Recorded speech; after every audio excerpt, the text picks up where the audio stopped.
Well, the four principles of God is a model that came to me. Um, I would say it finished itself around May of 2012. What happened for me, of course, is that in this lifetime, just like most everyone else, I thought of myself as a person, a very specific person.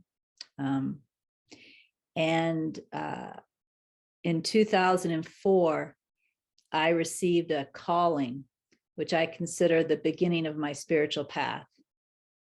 And one of the first things that happened on this spiritual path for me was I went through a purification period where all of my conditioning, my beliefs, my values, my attachments, my security blankets, all of that, which was part of the person, began to be undone in a very serious way.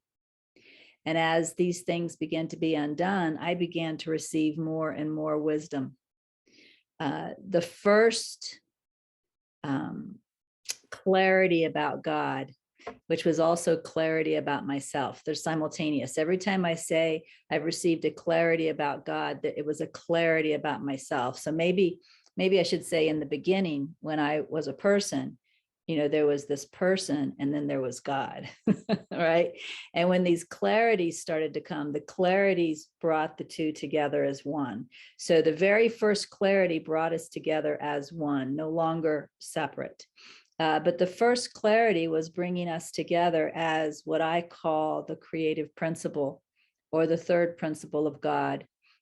The way a lot of people word that in the world is, seeing us as creators. Only I didn't see us as creators. I saw one creator and we were that. But, language being as it is, you might say, I saw us as creators. And I didn't see it in the way that, for example, the law of attraction would perceive it, where this gets me the opportunity to attract what I want in the world, because that's still seeing it from the perspective of person. Only the person could try and use it for attracting what I want in the world. I saw it at a higher level of when we believe misperceptions and false ideas in the mind, those misperceptions and false ideas become manifest in the world. And when we are able to recognize our true self, and at this level, at this time, true self for me meant creator, then we are able to bring grace and love into the world. So this was kind of my first, I don't know, you could use the word awakening or realization or shift. And then sometime later, that happened really around the spring of 2006. Sometime later, beginning in the spring of 2008, but stretching out a little further, maybe sometime into 2009 or early 2010. This shift was a little slower, not as sudden. But I began to see myself and God even higher. I began to see myself and God as the awareness of the creative principle and everything that's created through it. So it's like, if you create a map, there's the person in the world down here. The creative principle was here. And now we were here, God, I, and of course, everyone. And I think this is typically what people see as awakening. When you realize yourself as consciousness, or you realize yourself as spirit, you realize yourself as that pure awareness prior to the creative principle. I think a lot of people perceive this as awakening. And again, it is a type of awakening. There's no doubt about that. And so I spent some time adjusting to this level, which I now call the second principle of God. And then in, I believe it was May of 2012. And in fact, in 2012, I took a year off for silence and contemplation. And so it was during this year of silence and contemplation, I suddenly realized that which is beyond consciousness. which I call the first principle of God. It could be called the absolute. It was such an amazing realization because I had no friggin' idea. Later I went back and started reading other teachers and other masters and looked at A Course in Miracles again, and I saw that it was there. Like A Course in Miracles talks about the real world, which is really the true perception with spirit, which is what you see from the awakening to what I call the second principle of God. But it also talks about that awakening that's beyond perception entirely, the awakening to knowledge or the awakening to heaven. And that's the first principle of God. And so, in spite of the fact that I had certainly read these things and knew these words, until you have that realization yourself, it's just not clear. And so it's when I had that realization of this first principle of God as a direct experience that I created the model. So that's kind of an overview. Do you have questions? Well, I was sitting with what this workshop could mean to people, Mm-hmm. and looking at the page, and I did just put a link in the comments because I'd love for you to register. If you're listening to me, please. Oh, I forgot to do this. I usually do this. So if you're here and at whatever point you're listening to me now, if you take a moment, take a breath, and then hit the share button, I would be really, really grateful.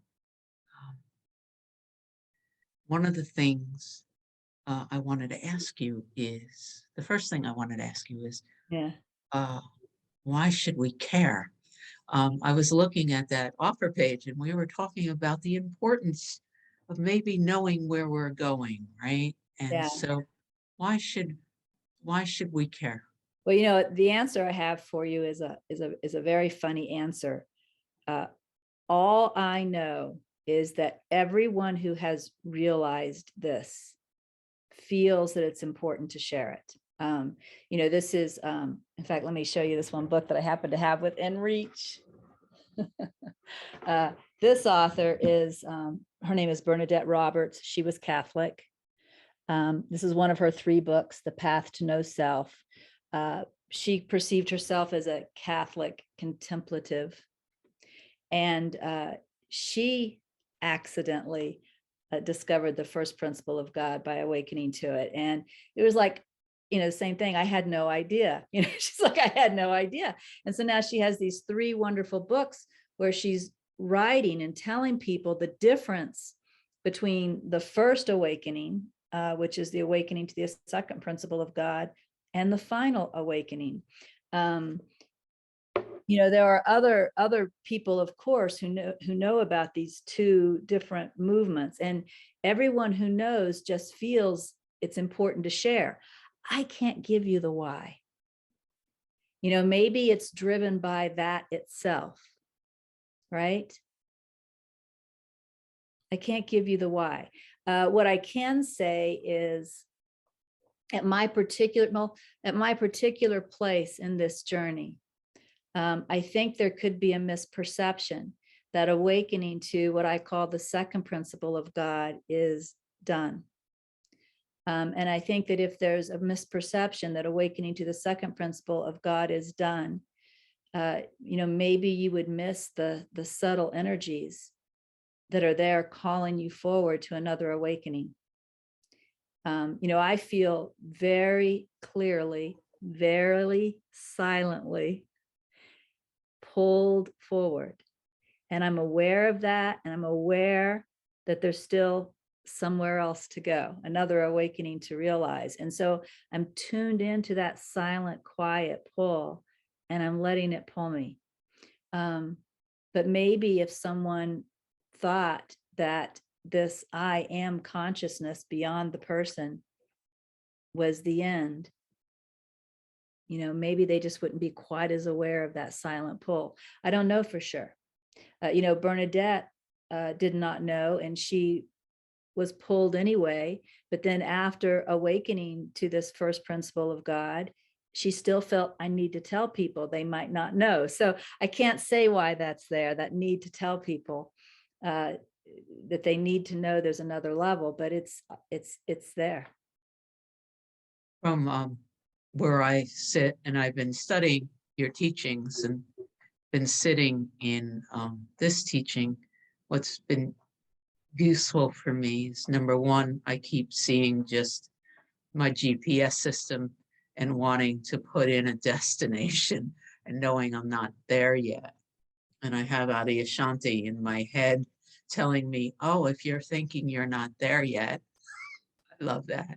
Yeah. But it also helps me course correct, just knowing that if I'm thinking, if I'm in conflict, then I'm not there yet. Does that Well, fit?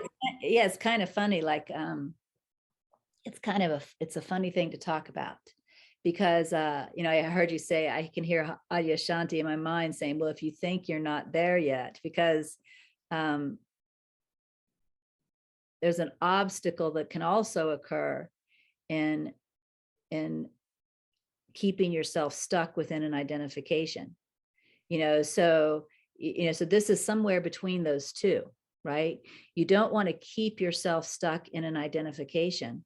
You don't want to stay there, but at the same time, you want to know that there's more in the infinite possibilities of God and allow yourself to continue to be pulled forward. It's in between the two, right? Either one you could say would be ego, to say, to stay stuck in a previous identification, which really is what I am done does too. I am done keeps you stuck at whatever level you're at. And so this is about not being stuck, right? But at the same time, everything that's here right now is absolutely perfect. Maybe a wonderful way to think of it is like a flower blooming. I got some roses for Valentine's Day recently, and when they first came, they were completely closed and they were beautiful as buds. And in fact, every day I would get up and look at them, and they would open up a little more and open up a little more. Each day they were beautiful.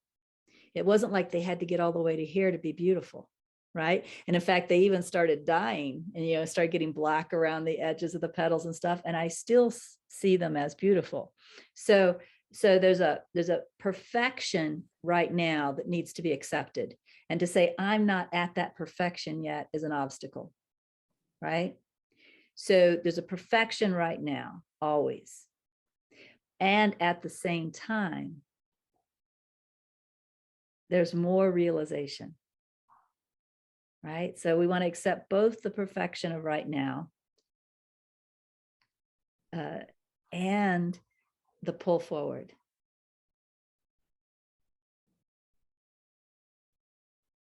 And I'm having a visceral experience of that pointing, without trying to figure it out.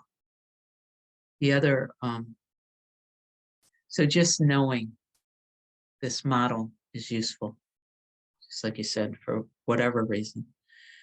The other thing that's in the software page is that depending on where you see yourself within this model at any given time, there are helpful either processes or awareness or tools, and that's also part of this whole model, right? Yeah. Can you speak towards that as well, and what we'll be doing in this workshop?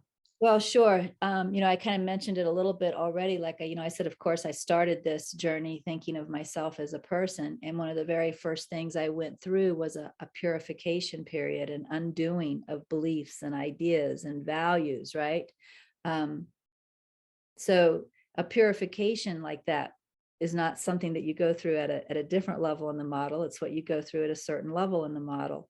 And that requires certain skills to allow that, certain skills so that you're not blocking it. Even to me, a certain understanding so that you can permit it as easily as possible. If you understand what's going on, there's an openness to it that makes it easier to go through than if you don't understand, if your mind is telling you this shouldn't be happening and you're believing it, right? So understanding the different phases that you go through can be very helpful to just kind of opening up, relaxing, and allowing it. And when you're awake at the level of what I call the third principle of God creator, this is it's a more subtle kind of purification, but this is a very important time to really start discerning between the energies that you want to accept into yourself and therefore share with the universe, and the energies that you never push an energy away. When you push an energy away, that's the same as accepting it, believe it or not. But the energies that you just want to allow them to approach you, and then in your presence evaporate, disappear, because then you aren't giving them back to the universe. And so that's a very important skill at that particular level. Also at that particular level, you begin to turn around and look to see what more am I, what am I beyond this creative principle?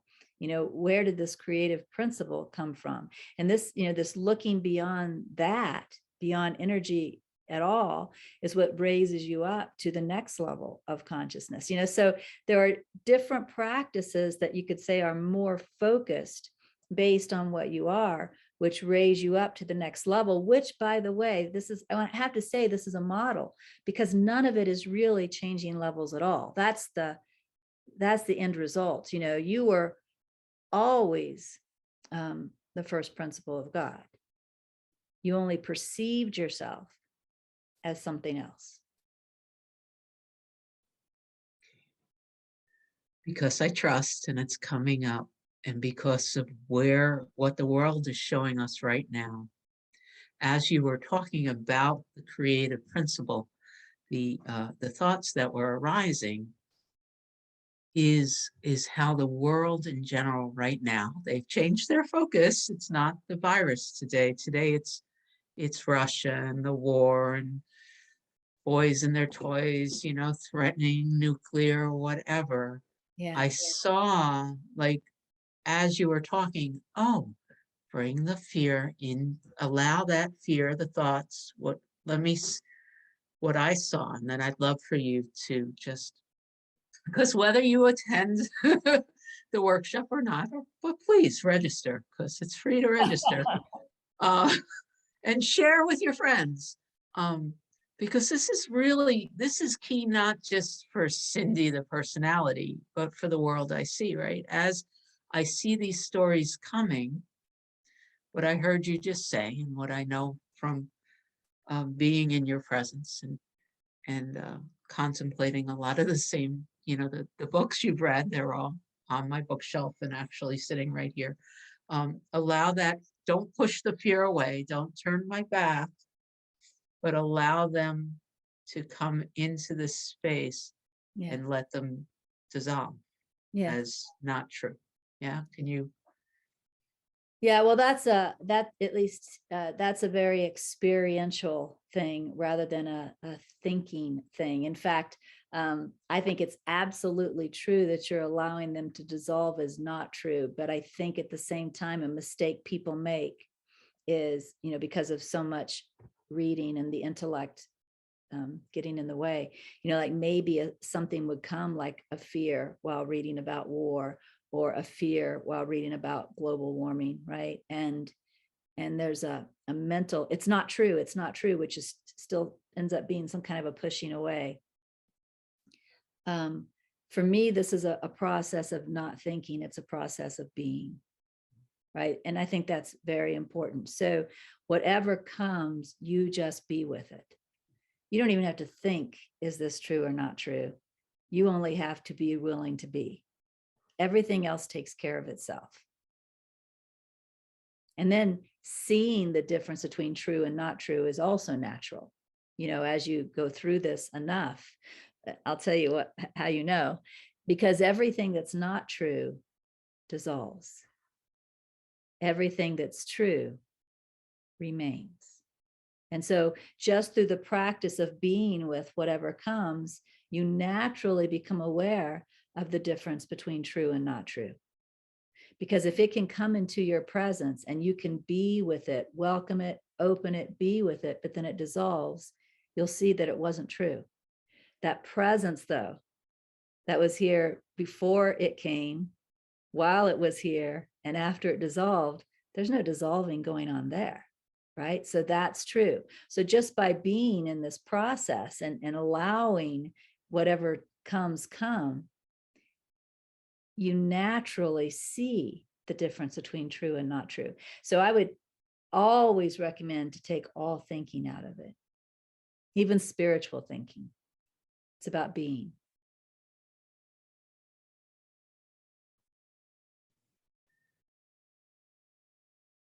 Thank you. You're welcome. Is there anything else that you feel that you'd like to add? This has been, for me, for where I am sitting right now, my awareness, this has been transformational. And I'm just really feeling very blessed to have this time with you. Is there anything else you'd like to share before we say goodbye to our friends on Facebook? Yeah, no, just, what you already shared. I just want to say it again, that as far as I know, this is my last year of teaching. I have received guidance to, quote, retire, although, that's just an English word that's being used. There's a pulling back from activity. And my specific guidance is to make no commitments beyond December 31st, 2022. And that's all I know. So, and I'm following that guidance, just like I've followed all other guidance that has ever come. So really, it's like you said, a year from now, I really may not be doing these things. I mean, if I was betting money, I would bet that I won't be here. I don't know anything for sure, but that would be my bet. So yeah, so if people want to hear this from the horse's mouth, this is the year to do it. Well, thank you very, very much, Regina. And again, if you're here with me, please, please, please, first hit share and register, and you know how to find us if you have any questions. Thank you, Regina. Thank you, Cindy. Love us.